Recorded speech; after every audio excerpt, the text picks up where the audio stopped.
Halo, jumpa lagi bersama saya dalam studi Al-Quran. Sebelum membahas topik kita, mohon dukungannya untuk mengklik tombol-tombol yang ada di bawah ini. Ini merupakan tema yang kedua, ya, tentang keraguan terhadap Al-Quran itu sebagai wahyu Allah. Jadi di sini kita akan bertanya, benarkah Al-Quran itu wahyu Allah? Kita tahu Al-Quran merupakan umat Islam meyakini Al-Quran itu sebagai wahyu Allah yang tertulis di dalamnya merupakan perkataan Allah, kalimatullah. Nah, jadi uh, kita mempertanyakan Al-Quran itu sebagai wahyu Allah itu berangkat dari keyakinan umat Islam, ya. Jadi Ada ada keyakinan umat Islam bahwa matahari itu beredar. Secara tidak langsung uh, umat Islam mengakui teori geosentris, ya. Itu dia mengakui teori geosentris. Kita bertanya, apa dasar keyakinan umat Islam ini, ya?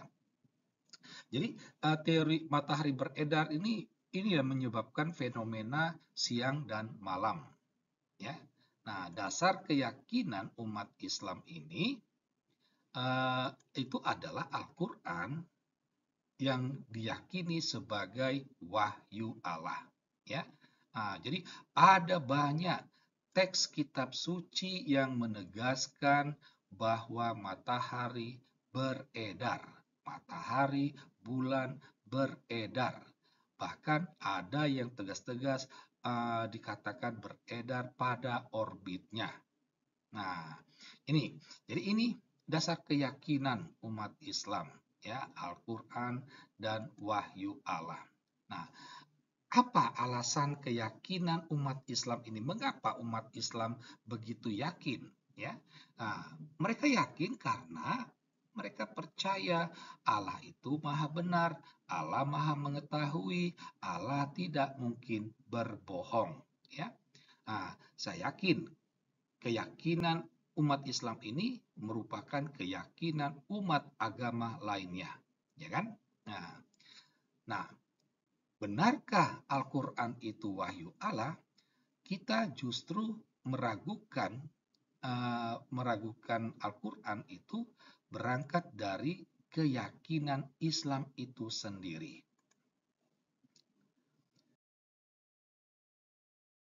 Nah, dewasa ini dunia itu mengakui teori heliosentris, artinya bumi yang beredar, ya, bumi yang beredar gitu.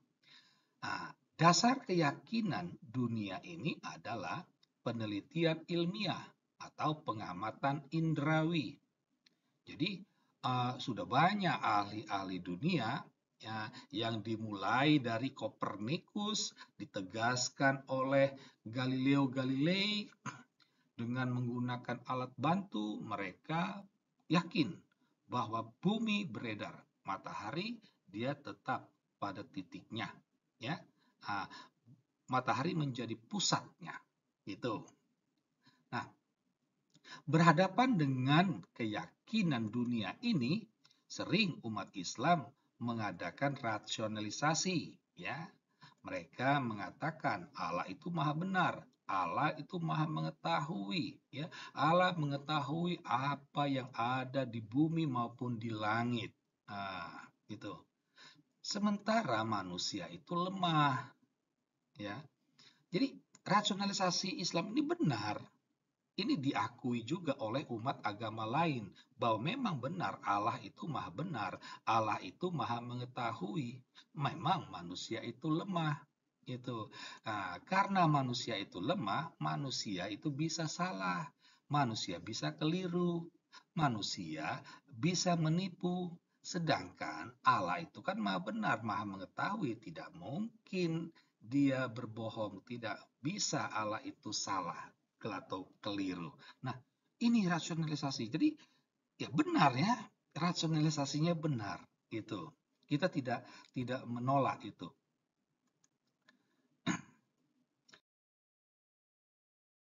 Nah, jadi benarkah Al-Qur'an itu wahyu Allah? Jadi kita berangkat dari mempertanyakan keyakinan umat Islam. Jadi di sini kami mau memberi semacam perbandingan, ya, perbandingan saja.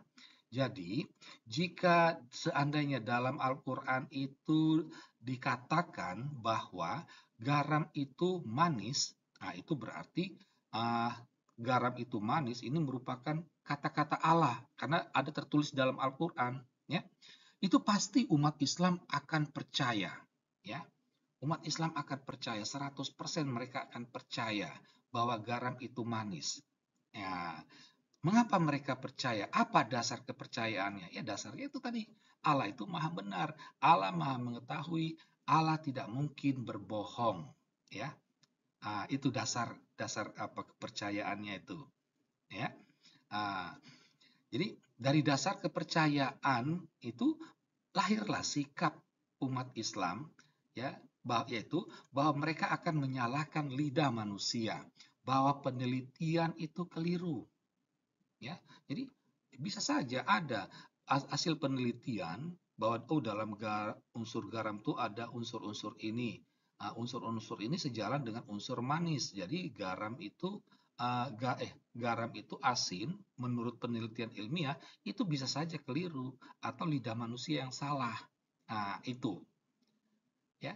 Jadi dasar kepercayaan itu memang benar. Allah itu maha benar, Allah itu maha mengetahui, tidak mungkin menipu, ya. Tetapi kalau kita menggunakan akal sehat, benarkah garam itu manis? Itu aja dulu. Benarkah garam itu manis? Nah, kalau kita mengatakan tidak, berarti kita harus mengatakan tidak mungkin Al-Quran itu wahyu Allah. Gitu. Memang benar Allah itu maha benar, Allah itu maha mengetahui. Jadi ini udah kontras sehingga harus kita meragukan Al-Quran itu sebagai wahyu Allah. Sekian dan terima kasih.